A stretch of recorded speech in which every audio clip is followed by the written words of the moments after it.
Guys, so magpitas tayo ng cherry. So ito yung ating cherry lapin variety.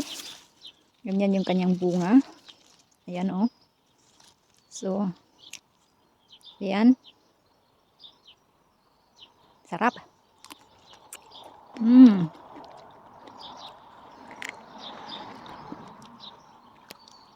Mm.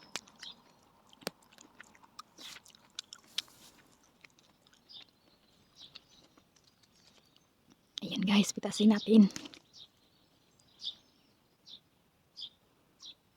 Ito pala ay cherry fruits. Iba yung cherry blossom. Ito ay cherry lupin. So ang ano niya guys, ito matamis. Ayan oh, matamis. Cherry lupin. Ganyan yung kanyang mga flowers. Ayan, ganda.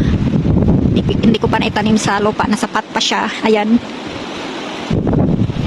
Nasapat pa siya guys, pero may flowers na siya na baka pwede na itong mag-produce ng fruits. So makakain ako dito ng fruits. Hindi na ako bibili sa supermarket na napakamahal. Yung kilo ng cherry, abot ng 20. So ito yung ating cherry lapin guys. May ano na siya. May hinog na siya. So pwede natin pitasin yung ating cherry lapin. Let's go.